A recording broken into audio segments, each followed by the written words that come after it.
Hey guys, today in the Detail Garage we're going to be putting to rest some misconceptions about waterless washes. Now more and more is the popularity growing with this waterless wash because it saves time, it saves effort, and it's saving water. But a lot of people still think that it scratches paint, it's not actually doing anything for the finish, and also that it's wasting money. But today we're going to put to rest some of those misconceptions on this 2008 Bentley GT Continental C, which stands for convertible. And the reason why the top is down is because the owner says the motor is shot and it's stuck down. So we can't use a foam wash because obviously that would make a huge mess, which is one great reason why we're using a waterless wash. Now here we have our brand new waterless wash. This is Swift Wipe, and that picks off anything that's on the surface from water spots, bird droppings, dirt and debris, while leaving behind a protective layer of sealant. And with any waterless wash, what you're basically going to do is spray it on the surface, give it a chance to emulsify any of the abrasive particles of dirt, and then wipe it off using a premium microfiber towel. Now, you've seen us use these green towels a lot. We'll go over what these are. These are our Workhorse Towels, which is a 70-30 blend that picks up anything that's on the surface, and it traps it inside these micro noodles here, and this is going to gently wipe it away from the surface without scratching it. So we'll start here. I'll do half the car to show you just the difference that there is. If you get close, it's kind of hard to tell on camera, but this car actually has scratches all over it, but that's to be expected on dark colored cars such as black because it's going to show any kind of imperfection. But we don't want to add any new imperfections, so we're going to show you the proper technique to use a waterless wash. Obviously, there's some common sense that needs to be used while you're using a waterless wash. You want to give it a chance to emulsify and trap anything that's on the surface, so I'm giving this a chance, just a couple moments to pick everything up. It's also adding lubrication on the surface. An old detailing trick is also to spray your towel. Using a waterless wash and a damp towel prevents any kind of scratches. And now we're going to work in straight lines. And I'm also rolling the towel, just like I do with EcoSmart or any quick detail spray. And that's going to create a fresh edge instead of grinding it all in on this one edge.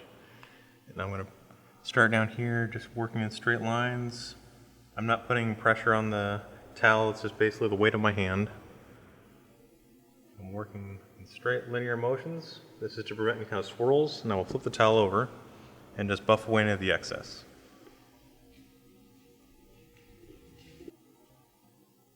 So there you go. You can see that right off the bat, by working in straight lines, I haven't added any new imperfections. You can look in the paintwork, these scratches look more organic and going in all different directions, but I don't see any going in the pattern that I was.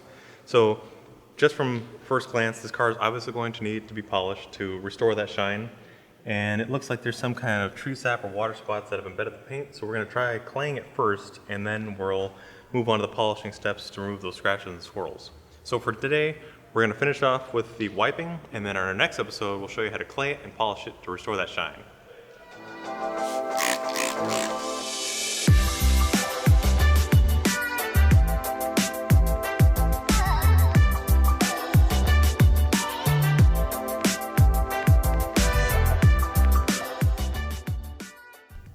Now up here, this is a trim piece that's actually chrome, and this is something that you guys have been asking for, is how to properly maintain these and detail this. On a regular car wash, you could just let the soap saturate the area and then wipe it off with a microfiber towel or your wash mitt.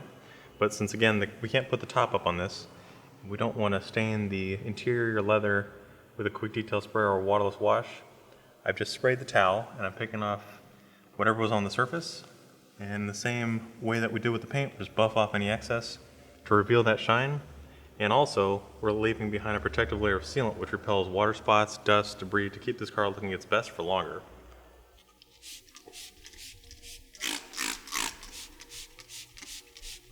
Just like we do with our regular car washes, we're starting at the highest point and working our way down because it's harder for abrasive particles of dirt and heavy particles of dirt to stick to areas like this, but on the flat panels, this is where it all basically lands and it'll stick. So if we decided to clean here and then worked our way from the top down already, you're getting dirt in areas we've already cleaned, which is one, a potential to scratch the paint, and it's also making more work for yourself. So by working methodically from top to bottom, almost like you're peeling layers, it's the best way to get the best results, and it's also saving you time and effort.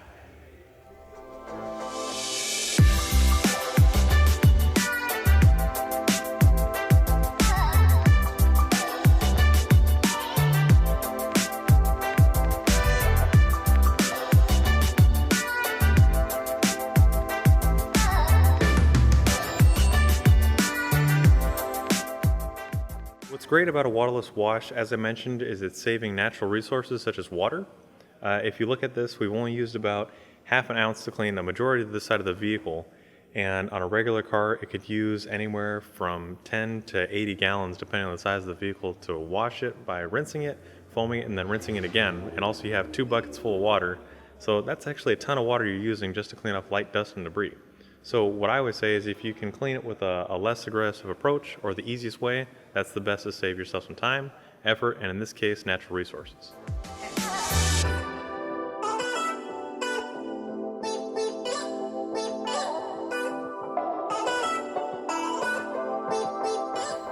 Now, one of the best features of a waterless wash is its workability. So you can use this in your driveway, you can use it in a car show, you can use it in a carport, or even... What are you talking about? Shh.